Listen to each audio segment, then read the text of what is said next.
こんにちはなのだ。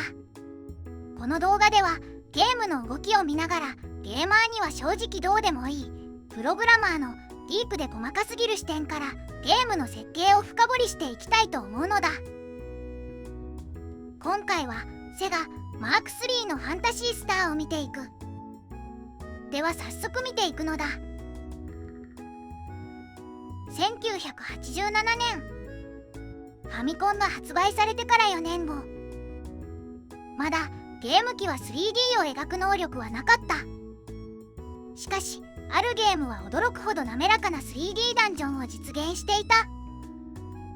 それが1987年12月にセガからマーク3で販売されたファンタシースターなのである。まずはそのダンジョンを見てほしい。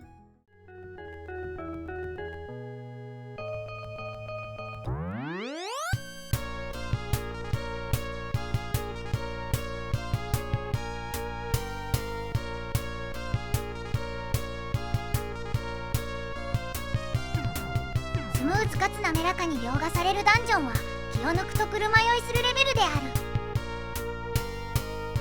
マーク3には当然ながら 3D を描く機能がない。ではこの 3D ダンジョンは一体どうやって作られているのだろうか。今回は本来 3D を描画できないゲーム機で立体的な映像を作り出す技術を見ていく。プログラマーとデザイナーの工夫によって不可能を可能にした面白い事例なのである。このゲームは現在でも続くファンタシースターの原点となる作品である。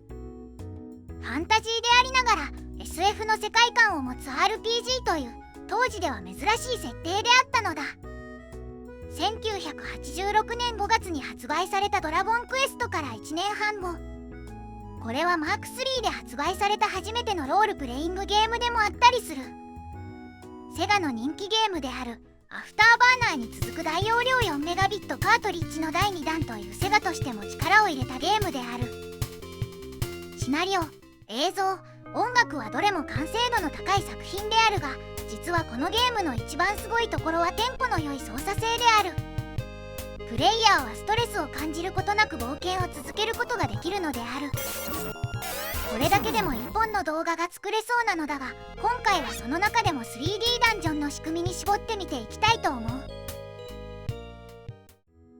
3D 描画の機能を持たないマーク3ではこのダンジョンの移動をあらかじめ用意した静止画をアニメーションのように切り替えて表現している。かなり力技で実現したプログラムなのだ。しかしこの方式にはとんでもなく恐ろしい問題がある。それはとにかくロム容量を食いすぎるのだ。例えばダンジョンはこのようになっており、オレンジが通路となる。通路は四角型のエリアで一歩進むとこのマスを一つ隣に移動する。この一歩進むアニメーションを1セットと呼ぶことにする。この赤い範囲が1セットで進む範囲である。そしてこの1セットは6コマの画像で描かれている。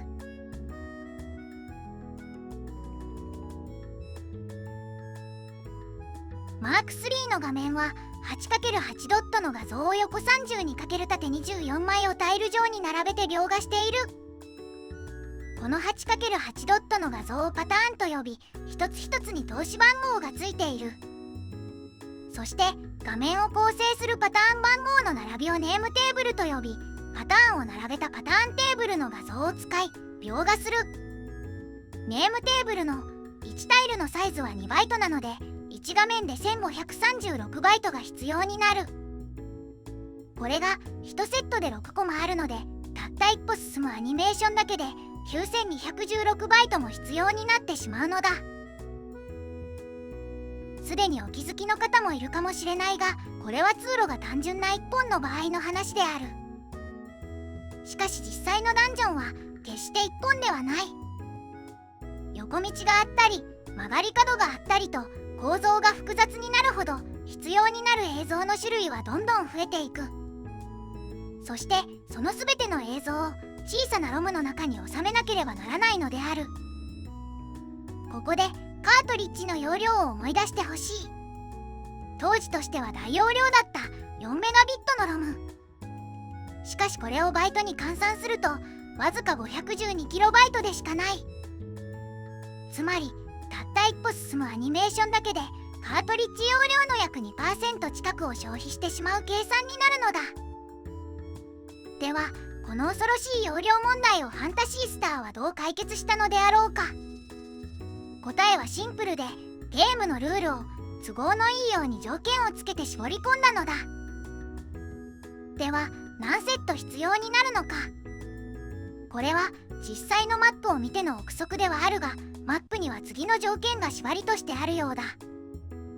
まず今いる場所から3歩先までしか見えない。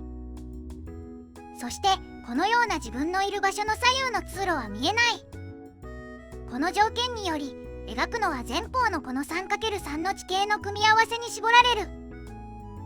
つまり移動のアニメーションでは前方が行き止まりではない場合はこの25セットとなる。そして前方が行き止まりの場合はこの14セットとなる。これに回転のアニメーションが必要になるが、これは少しごまかしがある。まず目の前が行き止まりで回転しても行き止まりの場合は問題はない。しかし一歩以上先が行き止まりの場合に回転すると目の前の壁が消えてから回転するのだ。また回転後の道も回転が完了した時点で壁が現れる。つまり前方に見える壁の有無にかかわらず壁がないアニメーションだけで描画しているのだ。なお回転のアニメーションは8個まである。逆回転はこのセット内のカットを逆転させることで共有しているためこの3セットとなる。あと階段や扉がある場合であるが、これは必ず一直線の道の先にあるという条件で作られているのでこの3セットとなる。実際には使われないセットもあるが、この45セットを用意すればいいのだ。このようにプレイヤーが気にならない程度に適切な条件をつけることで開発の難易度を下げることができる。このような思考はこのコンピュータゲームの歴史の中で多くの開発者が悩み編み出した技術であり、過去の蓄積をリスペクトしさらに技術をブラッシュアップしてきた歴史でもある。ではこれをどのように実装したかである。プログラム技術としてはマイフレームで画面全体のネームテーブルを書き換えるための高速化とロム容量を減らすデータ圧縮という相反することを非力な Mark3 で実行しているのだ。圧縮については処理速度を勘案しかなり簡易な方式を採用している。画面の一番上のこの赤い部分のパターン番号の並びはこのように並んでいる。ロムにはこのようなデータが入っており、オレンジの枠が先頭である。ロムの先頭の1バイトを読み、値の上が8なら下の数で消え次の値を展開する。そして次の1バイトを読み、値の上が0なら次の値を下の数だけ繰り返し展開する。これを FF が出るまで繰り返していくのだ。次にデザイン面での技術であるが、洞窟の壁は凹凸がないベタ塗りとし、異なる洞窟でパレットの配色を変えることでこの限られたパターンテーブルに収めたデザイナーさんの技術力によるものである。このダンジョンのアニメーションにはトリック画像が埋め込まれているのだが、その点からもこのデザイナーさんの優秀さがわかるのだ。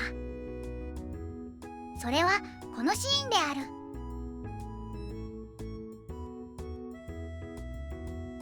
何か違和感を感じなかったであろうか。一歩分の壁と地面の境界に線を引いてみる。地面は大きなブロック1つ分、壁は大きなブロック2つ分と覚えてほしい。ではスローにしてみてみる。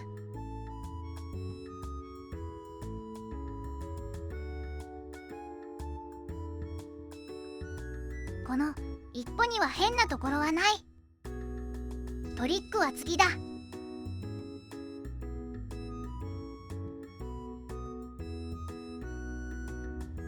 左に曲がる通路の幅が本来の半分しかないのだ。1枚の壁の幅はこれなので、本来この幅で横道が描かれなければならないはずである。